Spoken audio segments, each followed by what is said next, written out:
Okay, we're back and say welcome again to the Diana Rice Show Live. This is live online, and I'm telling you that Mr. Putin's op-ed just kind of threw me off today. Totally threw me off. How do you come to the table and say to someone, don't go for the military strike anymore, but I will get Assad to give up all those chemical weapons to the international community? And then the next day, you're writing an op-ed that says, oh, America is not really exceptional. America, should remember that God made us all equal. And if we did strike militarily, we will set off all these other terrorist groups and terrorism to happen. What kind of guy is this? Seriously. Who is Mr. Putin? Maybe only his wife could tell us, his ex-wife. She could probably give us an earful. I'm just not getting this guy. Never trusted him, really. But seriously, he expects us now to trust him to get Assad to do what he said Assad is going to do by giving up the weapons? And then he's still trying to blame the rebels, thinking that it's someone from the rebel forces that is trying to get the international community involved.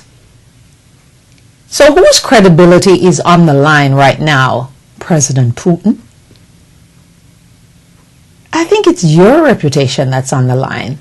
And I really don't think you're smelling very well today. It's so shocking that I was like, okay.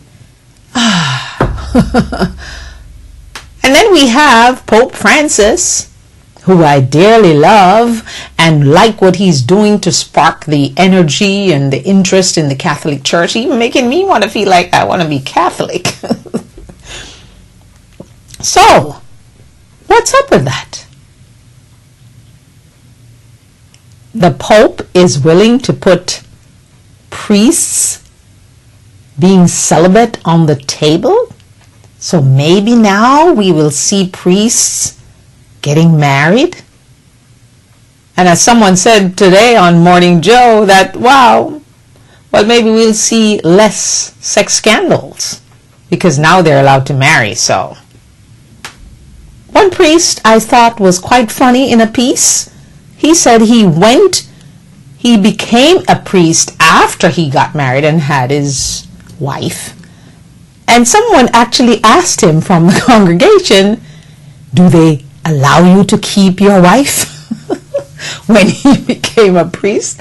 It's just absolutely incredible. The things people say, the things they do, and the questions sometimes that are being asked. So I have a question for you today, as I encourage you to love yourself, because that's the theme of this show. And don't forget that April 30th, 2014 is our second celebration of I Love Me Day, International I Love Me Day. We want everyone around the world, no matter where you are, to take that day, April 30th. Do something special for yourself, love who you are. And don't worry about people talking about, oh, you're in love with yourself. You're not in love with yourself. You love yourself and who God made you to be so that you can thrive and not envy anyone else's life. Because sometimes, people envy you for things that God just naturally gave you, and you have it, so you got to use it. And yet, people are envying you for that. So they put up their gloves, and you're always a bad person because you're not doing what they think you should be doing, or they can't do what you're doing. So my question to you today is something interesting. It is, are you a woman who decides and made up her mind to go out there and find a guy who treats you really badly, so sometimes you actually go crazy? And then you become obsessed, and as I was told, you start to pressure God. Because you then become this obsessive person of being a Christian, and you want everybody to do what you're doing at that point, only because you made a crazy mistake, didn't listen to anyone else. Are you one of those women? Because indeed, I think that women sometimes are just so needy. Why do we always feel that we need to have a guy? We need to have a husband. Well, yeah, they will tell you that, the Bible says you must get married and multiply. But is God really wanting us to multiply the children that we can't afford to take care of? I don't think so.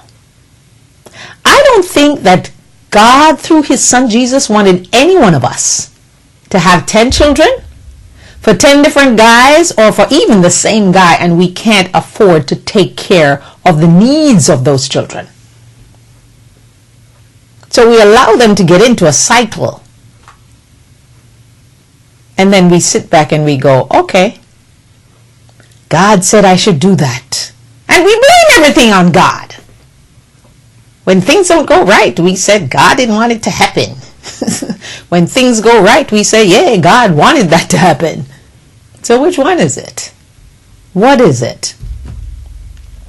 Women, I am here to ask you and plead with you to love the person that you are, that God made you to be. Because you see, when you love you, you can truly deal with all the obstacles and the tragedies and the devastations of life and the heartbreak and the children who disappoint. And parents, you really should not be living vicariously through your children.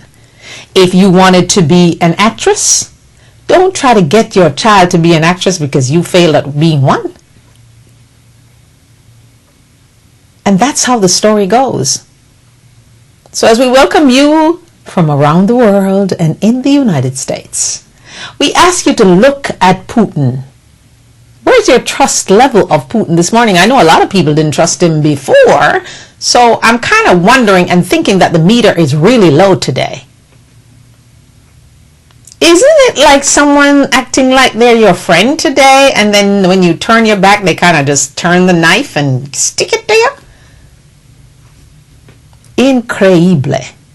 And again, I ask, when is Congress going to deal with the jobs situation in this country, the infrastructure of this country, and of course the economy? What do you think? Poor people are in the stock market making millions? No, they're not. And that housing market that everybody keeps talking about, that is so good, it's not a housing market driven by people who just got married and want to buy a house, or, a single person getting a great job and they want to buy a house because they want to feel like they own something.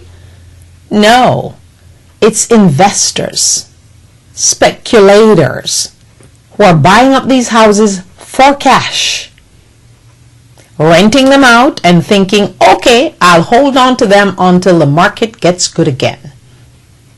So, what do you call that? Isn't that a very, very false situation? Housing market? So, the housing market at best seems a little schizophrenic, maybe? What do you think? And I truly want you to think, if you're one of those women who, if you allow, because you can only allow, a man will only treat you the way you allow him to treat you. So are you going to truly allow someone to drive you insane because you caught him doing something that men just do? What is it? Keep the thought going for this day. Don't forget, coming up, October 19th is my first book signing event for my book, Deadly Negligence. It's available on my website at dianawrightTV.webs.com, and it's also available on Amazon.com. Go and read the pages on Amazon that they allow you to read. And get your copy of the book. It will, I promise you, give you hope. make you believe in miracles again, increase your faith, captivate you, and yes, some of the things in there will shock you. And most importantly, you're going to learn a lot of things and have a lot of questions. Well, someone said to me, oh, I hope there's going to be a part 2 to this book. I said, yes, I think so. I know so. There has to be a part 2 because life is a journey. A journey that we simply ask God and His Son Jesus to take us along and come along with us on that journey every single day. Help me on my journey. Help me on my way. Because we need that. Because sometimes, your problems just become bigger than you think you can ever handle on your own. And most of the times, you really can't handle it on your own. You have to trust the supernatural power of the God that we can't see. But we love Him anyway. So yourself that you can't see in the mirror, you need to love that person that you see. So, okay, the 5 world powers will meet today. They're, as we speak, meeting to discuss, wow, Syria. Syria has captivated the whole media, the whole everything. They've taken, I don't think anything else is happening. The stock market is watching what's going on in Syria. It goes up and down based on the decisions that are made. So Syria has captivated the world with its use of chemical weapons that it's trying to blame on the rebels. I'm not so sure the rebels could be that organized to do what we saw with all those people just falling out. And if indeed there's someone doing it to get the US engaged and the rest of the world engaged globally, as we like to say, global. But why does it seem that each time we try to go global, the US is always left holding the bag? I would like to really see our Congress work for the people of the United States of America. And stop trying to repeal Obamacare. Every time they turn around to do something, why don't they approve the jobs bill or something else that's positive? Can they truly repeal Obamacare? Or are they just catering to their crazy people in their party who are on the fringes of crazy? And yes, I have to please them too. So let me just tell them what they really want to hear. And some of us women, we fall for that too because we listen to the guys when they're telling us what we want to hear as opposed to what they really mean. So, as they meet, the group includes the United Nations Security Council, of course, the members, and some of those members, Britain, who you remember, David Cameron, just got slammed down. No, we don't want to go to no war. Yeah, there's China. You never know what China is going to say or do. Russia, again, can we trust them? They still have Snowden over there, don't they? Of course, the United States and France, who are the 2 nations that decide that they're going to take this thing on, while everybody else just talks and give lip service. Wow. Isn't that how life is sometimes too? In your own life? That the people around you will just talk, talk, talk. T.D. Jakes called them, I'm gonna people. I'm gonna do this, I'm gonna do that. And they never really do much. They might do one little thing here and there to kind of make it not look so bad. But really, they are I'm gonna people. Wow, Mr. Putin. Amazing. Amazing. So we're going to watch and see, how the handover of Syria's chemical weapons arsenal is going to be taken care of. We just have to watch that because that's a big thing. How do they plan to achieve this? I think about it and I just wonder. I think, is it just me or it just seems like a big job that really and truly cannot be accomplished. How do they plan to do this? I guess they'll keep some of it secret and they'll let us know the rest. I truly don't believe that we need to know everything anyway. Some things should remain classified, because too much information can be dangerous. Yeah? Anyway, did you know that bacon was actually addictive? Think about it. I'm going to have that discussion with my good friend Dax on Wednesday next week for Wellness Wednesday. And next Thursday, Judith from People 490 will join me on Thursday instead of Tuesday. So we got to try to mix things up a little bit here, you know. Not do the same thing all the time. Mix it up. Yeah. So bacon, we've learned, is addictive. And 2 billion pounds of bacon is sold in the United States alone every year. I remember Dax saying that that was his only weakness. He has to have his bacon once in a while. So I'm definitely going to get him on that next Wednesday when he joins us, okay? So here's a story that's, on a serious note. U.S. teens are losing interest in the careers of the future. Careers of the future. Science, technology, medical, and engineering. But many are simply saying, I don't know.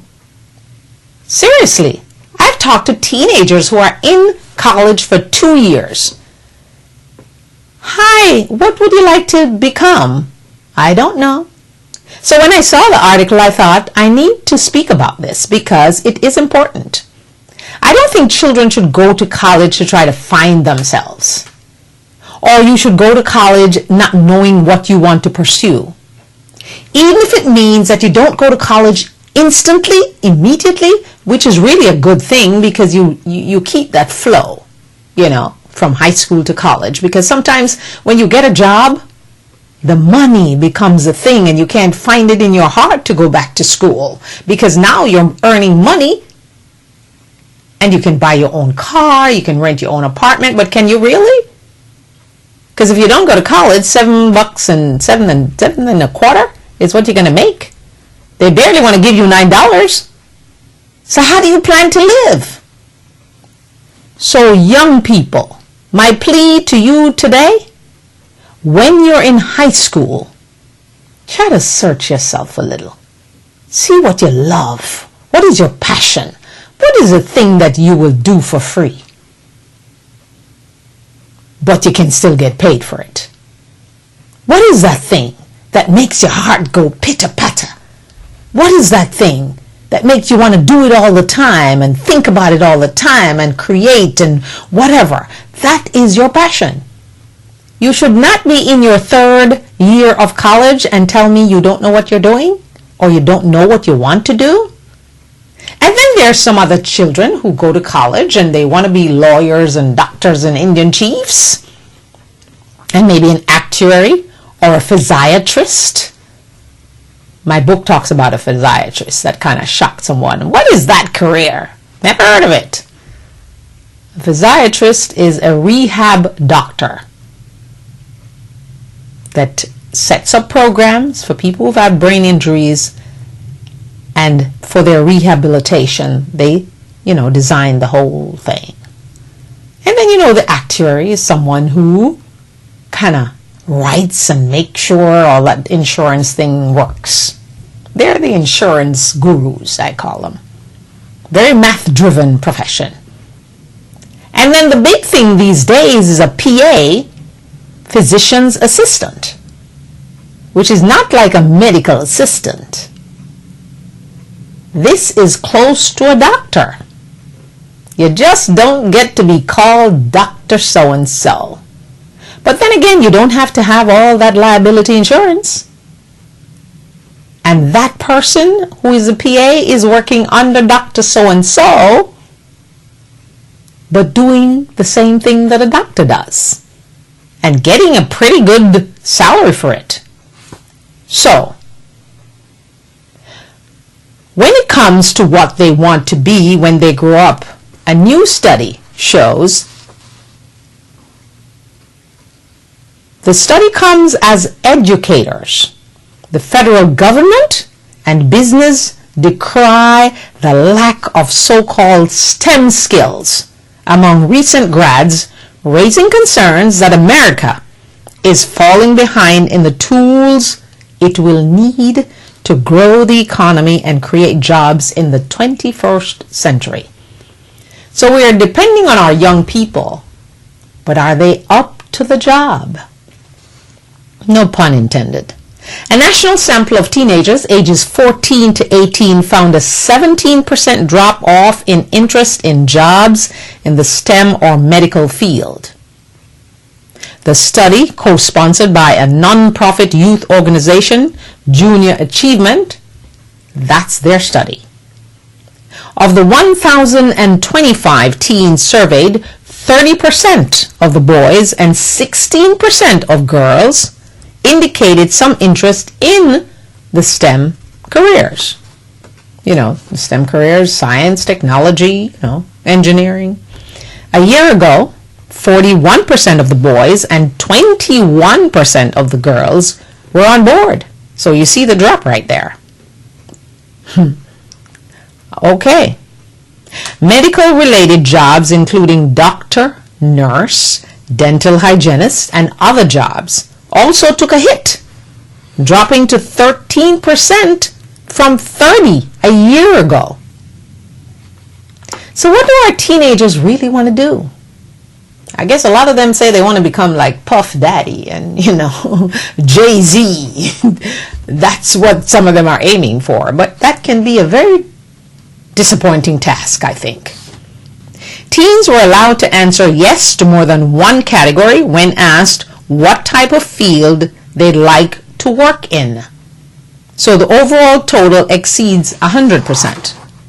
Other options included public service, 17%, the arts, 14%. I guess the artists are beginning to see that the money is hard to come by when you're an artist. And entrepreneur, I was shocked at that number, only 12%. Business or law, 11%. And sports, 9%. A new category in this survey this year, I don't know what kind of job I want to do after school, drew 15%, while other generated, the word other. So if you don't know anything, then you do I don't know or other.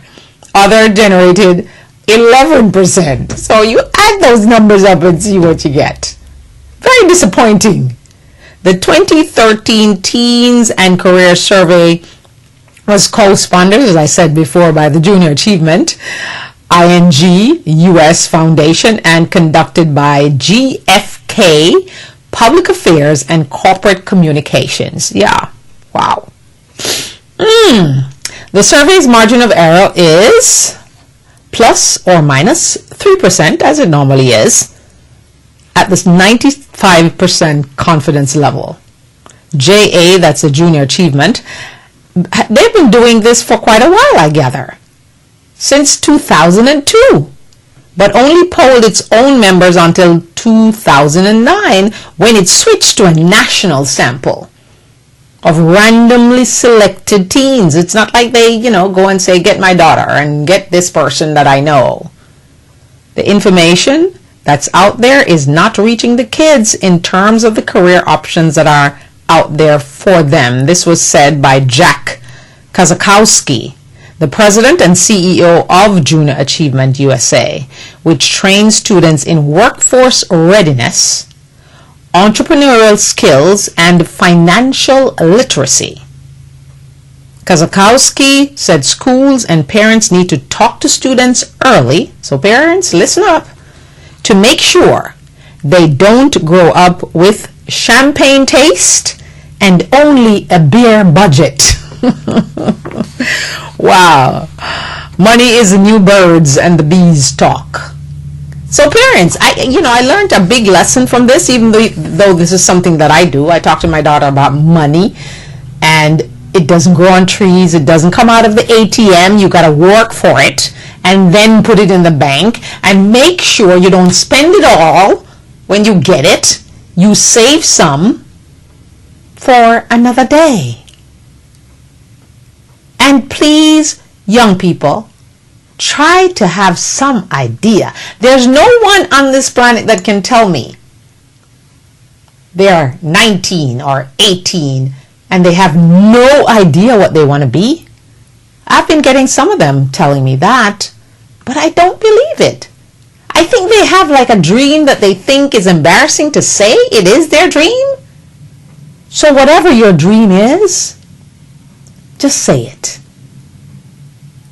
Tell it to someone. Scream it out. Stand in your room and scream, I want to be so and so.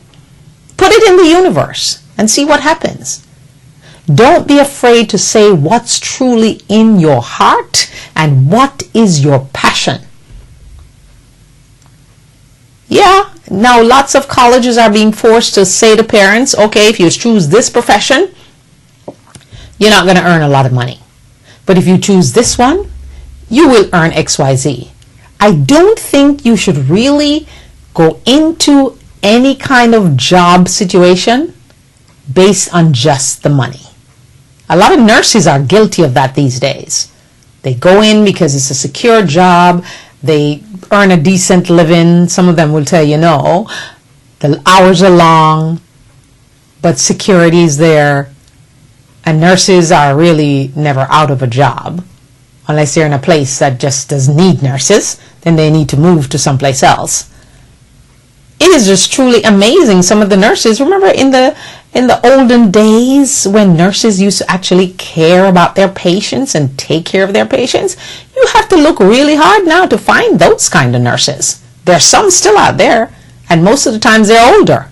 Some of the younger ones are truly into taking care because they have that personality, you know, to take care of people. And they don't mind seeing blood and muck and, you know, what all the things that go with hospitals and germs, you know, that you can actually catch when you go to the hospital. You're sick with one thing and you go to the hospital and you get another thing right there in the hospital. And then they try to act as if it's your fault. So, you know, lots of professions to choose from. I challenge young people to go out and find the unusual thing. Research it. You might love it. Don't go for the thing that everyone else is going for, because then competition becomes an issue. Yeah? Okay. So, I'm going to talk a little bit about a health story that I think is quite important. And because cancer is, it is just killing a lot of people. A lot of families are in mourning because of the disease, cancer, that we just can't get a handle on, get a cure for. The United States faces a cancer care crisis, is simply what it's being said, because of its aging population. Rising health costs, complexity of care, and shrinking pool cancer care workers. And this is just a new report that came out this week. So, the number of people over 65, the segment of the population that accounts for most cancer cases, over 65, but we know there are, you know, other people who do get cancer, is rapidly increasing, straining available health services. And this, of course, according to the Institute of Medicine, the IOM, which advises the federal government on health issues. And by the way, before I continue with this story, I want you to make sure that, you know, if you're a young person or a parent watching this program, you go and try to find out more about the Junior Achievement organization, because they do have programs to kind of guide you. All right? So, what's needed is a shift toward patient-centered, evidence-based care.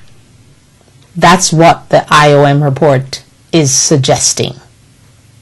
Most clinicians caring for cancer patients are trying to provide optimal care, but they're finding it increasingly difficult because of a range of barriers. And that's a quote from Patricia Gans.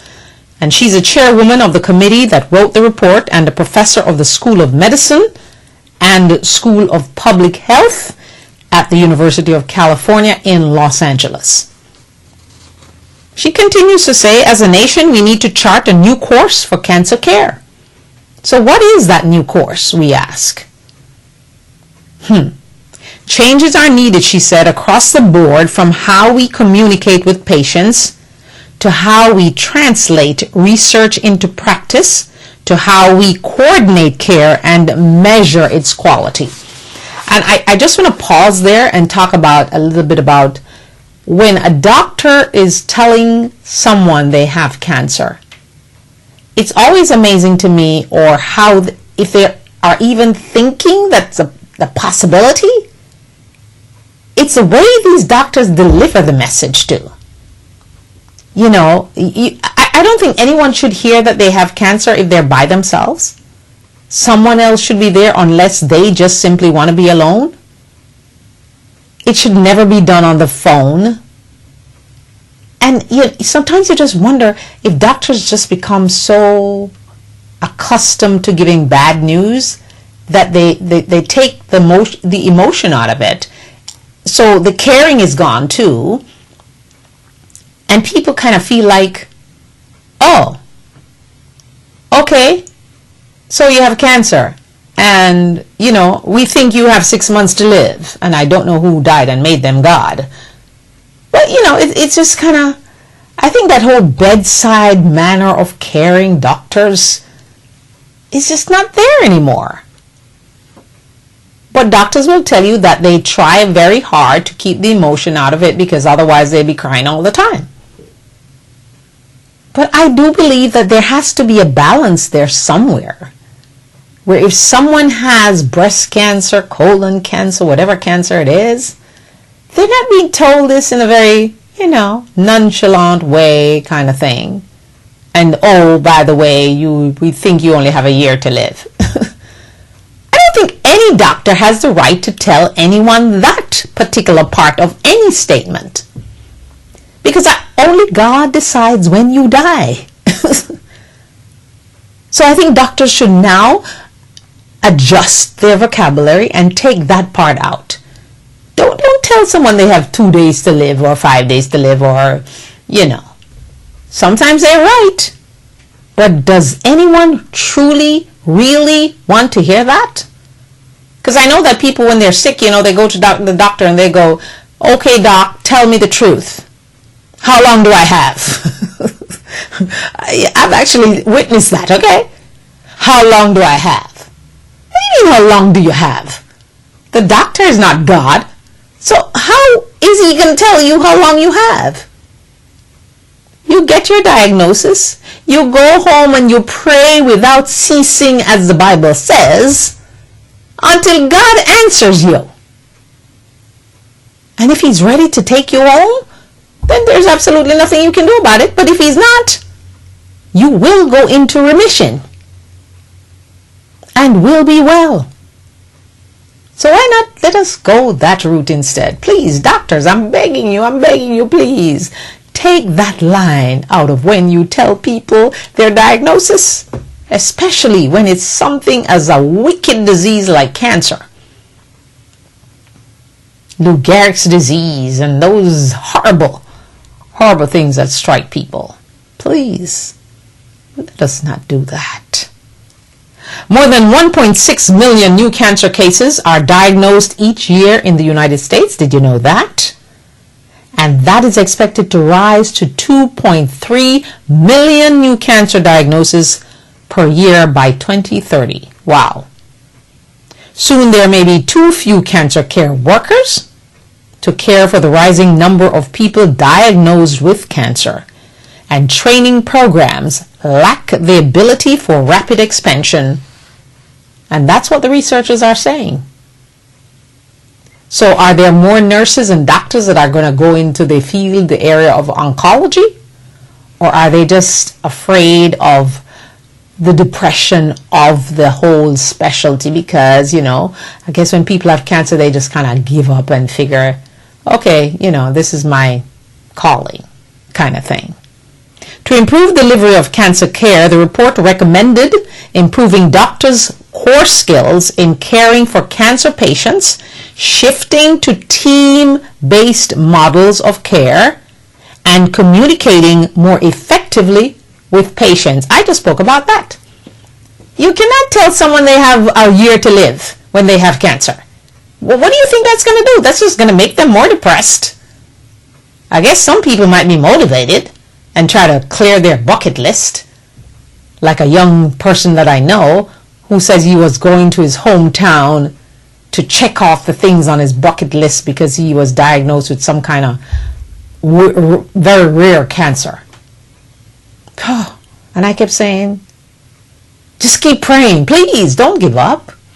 Strong, vibrant, brilliant young mind. And that was his take. He's checking off his bucket list. In addition, they said, the complexity of cancer and its treatment has grown in recent years, presenting other challenges. Now, I don't know if it's just me, but I thought they were raising all this money for cancer research and things are getting better and doctors were coming up with different formulas of things that can help. So why does this report seem so doom and gloom? Doctors, patients, and patients' families often find it difficult to develop care plans with the necessary speed, precision, and quality. Obviously, when someone has cancer, they want it fixed now. They hate to go through this chemo thing. I know someone going through chemo right now, more than one person. And it just kills them. Everybody's body reacts differently to chemo. And some people just can't handle it. Another major issue is the cost of cancer care. It's expensive, which increased from $72 billion in 2004 to $125 billion in 2010. At the current rate, it will increase another 39% to $173 billion by 2020. Wow, that when I read that report, I kind of got a little almost wet eyes, because I thought all these cancer patients that were thinking and hoping that there is something in the pipeline, this just kind of broke it down and said, not so fast. So, I don't know. Anyway, switching over to education. Did you know that Harvard is no longer number 1? They're just number 2 now. I don't think that's such a bad spot anyway. They're number 2. And Princeton takes the top spot. Yeah. Yale is number 3, Columbia number 4, Stanford is number 5, University of Chicago ties in for number 5, and 3 number 7s there are: Duke, MIT, and University of Pennsylvania. I did not know that MIT fell down so far. California Institute of Technology is number 10. You will notice that number 6, there's no number 6 because there were 2 number 5s. And there's no number 8 because there are 3 number 7s. So that's what it looks like. But when you go to those expensive Ivy League schools, is your child getting your money's worth?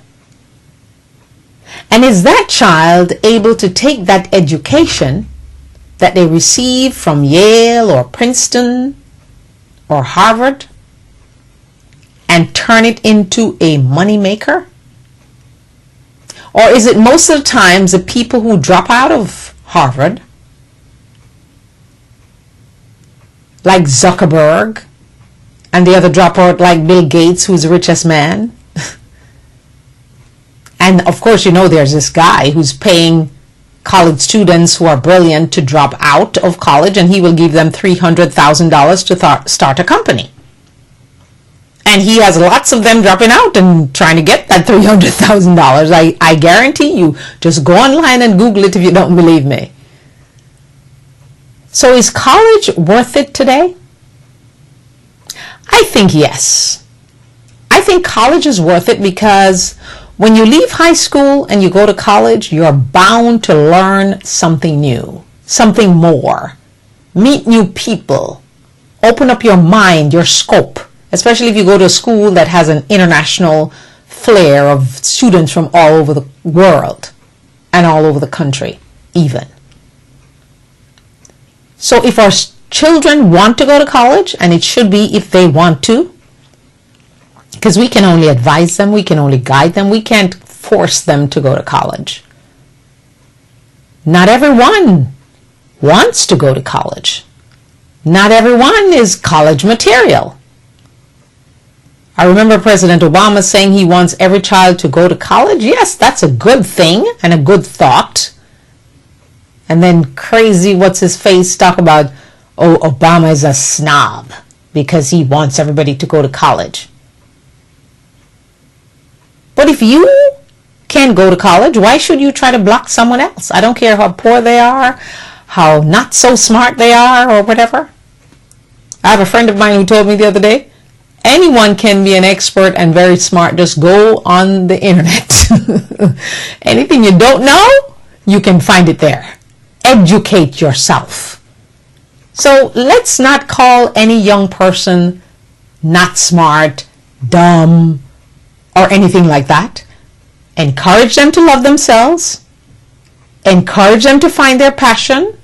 Encourage them to pursue their passion. And then allow them to flow. Because as one man said to me the other day, when they get to college, it becomes an independent exercise. And they have to do what they need to do to succeed. Because you can no longer, as a parent, go to school and, get into the face of the teacher and find out all what's going on and parent involvement. Yeah, some schools allow you to speak. I don't know if they listen to what you say, but they allow you to speak. But it becomes a time when young people find their own groove, their own independence. And parents, don't try to tell your child which major to pick. Let them figure it out. Let them find what they truly in their heart and their spirit and their soul and their mind want to be. Because I think a lot of times when that survey that young people are saying, I don't know. Like the young man I spoke to, he wanted to play soccer. So he just went to college because he's smart and because his parents wanted him to. But seemed to have been so unhappy in the process. And he's just there forever and ever and not graduating. So we should allow our children to pursue their own dreams and their own passions with our guidance. Because if you see them going down a road of just something that's going to be heartbreaking all the time, now, you step in and you say, is that working? As Dr. Phil likes to say. How is that working for you? Yeah? And I think that's what, as parents, we really and truly need to do. So let's spice it up and ask you to like us on Facebook and give us a thumbs up.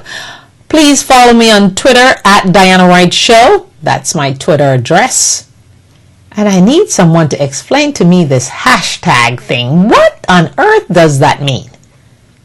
What does it truly do when, people say, oh, and my hashtag is Team Diana Wright Show or something like that with the number sign?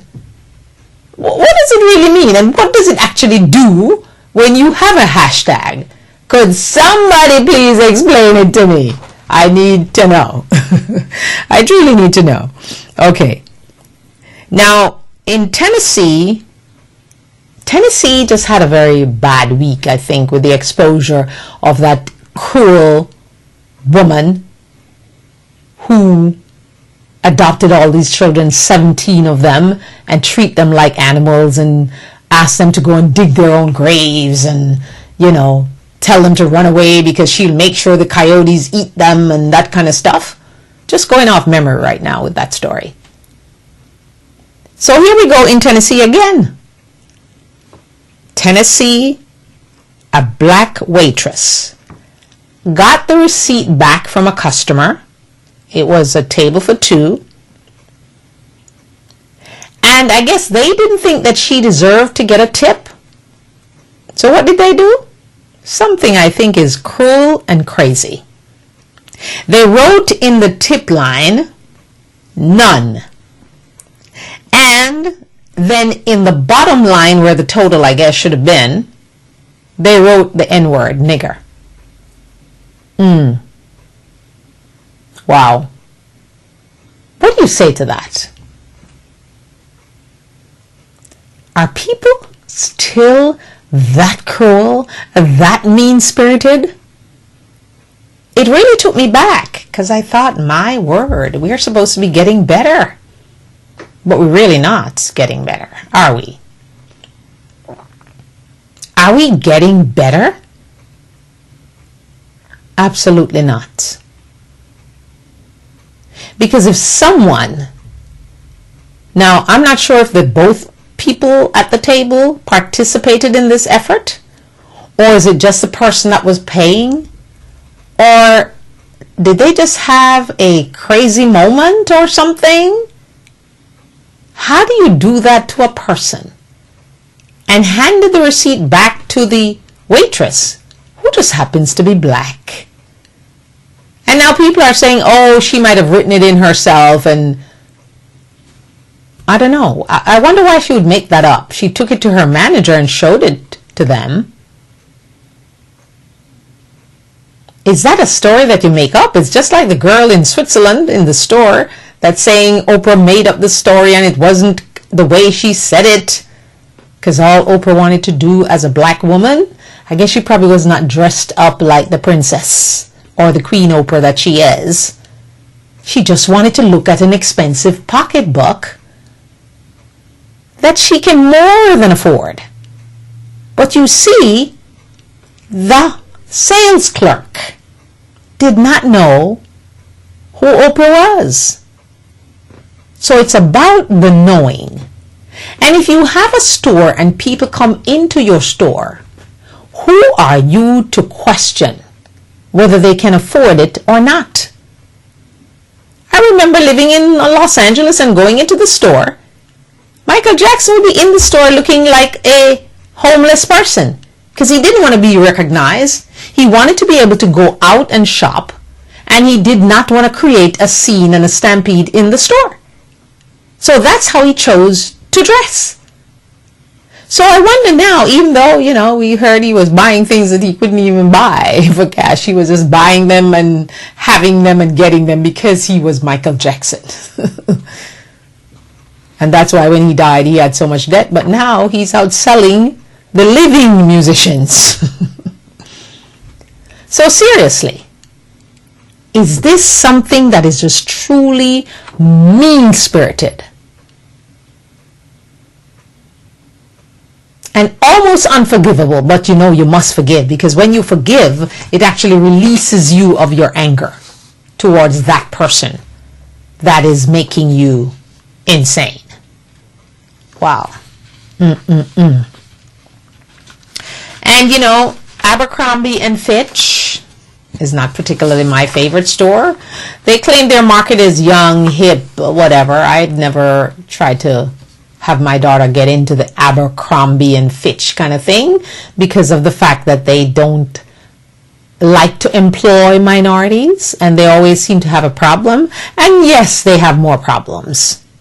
So if there's anything mall clothing store chain Abercrombie and Fitch hates more than wheelchair ramps, so obviously they don't like disabled people coming into their store, shades of black, they don't like black people, brown people, immigrants, those kind of people, women's sizes greater than 10, and unpopular kids. So if you're Abercrombie and Fitch and you don't like all those kind of people, what's your share of the market? So now they're realizing that their sales are going down. But not only that, it's a religious garment that violates the store's look policy. An unpopular kid. Someone who's over size 10. Don't bother to go there. They don't want you there. Shades of black? Don't go. All that hate is eating up the chain's cash reserves. Now, aren't you happy to hear that? Because for the second time in 3 years, Abercrombie has lost a court battle involving a case in which it fired a hijab-wearing Muslim. You know, that thing that they wear over their head? For not conforming to its ideal vision for employee aesthetics. Now, I wonder if they didn't know that she was Muslim before they hired her, so they could have kind of avoided this, because we know they don't like a lot of people, so why hire a Muslim to get into this? So in the latest case, a federal judge in San Francisco, no doubt, ruled this week that Abercrombie violated federal law when it fired Hani Khan for a Hollister store, from a Hollister store in San Mateo. San Mateo is just outside of San Francisco. And that happened in 2010 after she refused to take off her hijab. I think that's the way they pronounce it. The Equal Employment Opportunity Commission sued Abercrombie on behalf of Khan in 2011, noting that the company had no problem with the garment when she wore it at a job interview, just what I said, and seemed just fine, letting her wear it for the first 4 months she was employed there. The court will decide what the company owes Khan in sometimes this month in September. The loss should come as a little surprise to Abercrombie and Fitch, whose lawyer was lambasted by Judge Rogers in June for not presenting any documented evidence that Khan cost the company money by wearing her hijab to work. And that same attorney, Mark, also took the loss in 2011 when another hijab-wearing Abercrombie employee, why do they do this? They keep employing these people. They know they're Muslims. They know they're going to wear their head covering, but they hire them anyway to get sued? Don't understand that. And that person successfully sued them for wrongful dismissal and collected $20,000 for her troubles. In fairness to Abercrombie, it's absolutely terrible at picking its battles and fighting off discrimination claims, says the article. After those battles are fought, in August, a federal judge in Denver ruled that its Hollister chain discriminated against customers in wheelchairs by making its front porch themed storefronts accessible only by stairs.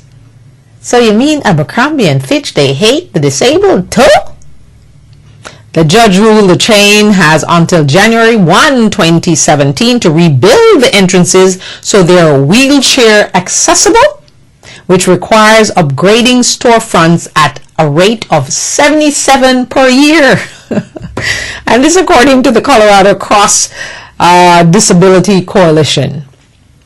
But all this exclusion is just status quo at Abercrombie, thanks largely to the idiosyncratic meddling of Chief Executive Michael Jeffries. The CEO once famously dictated that his clientele, hear this, comprises solely, quote, the cool kids. He also requires the staff of his private jet to wear only boxer briefs and flip-flops, and to play Phil Collins, no doubt, Take Me Home on all return flights. Is he a control freak or what? You know, that's just amazing to me. So Abercrombie and Fitch and Mr. Jeffries, you need to get your act together and stop the hating. There are not enough cool kids in the world to make your store profitable. I promise you that. Because the kids that really seem like they're cool, some of them are frauds too, because they ain't got the money to buy your clothes. Because I've been in there. It's quite expensive. Wow. That's where we got to leave it today. It is almost the end of another week. And I am just saying thank you so much for joining me today. As I remind you that April 30th is International I Love Me Day. October 5 is a big white fundraising party to take place courtesy of Save a Life Jamaica Foundation. Yes, October 5 in Palm Beach County. It will be at the Hurricane Grill on 441 and Lake Worth. And I promise you it's going to be fun. Lots of prizes and surprises will be there for you to raffle and get some free stuff. Everybody likes free stuff. I think I'm going to even give away one of my t-shirts. So you might just want to come just to get that t-shirt. It's worth it. It's only going to cost you $30, so why not? You're doing something good for someone else who can't help themselves. So come on out and join us October 5 for the event of the year, and this will become their annual white fundraising event, fundraising party. And don't tell me that you're not coming because you're a Christian and it's a party. Because Jesus, remember the miracle? Was it the first one? He turned water into wine at a wedding. And I don't think they all went to the wedding and sat down like this and did nothing. They must have had a good time, because they had such a good time that the wine ran out. And Mother Mary asked her son Jesus to turn some water into wine, because the people are leaving. You don't want them to leave.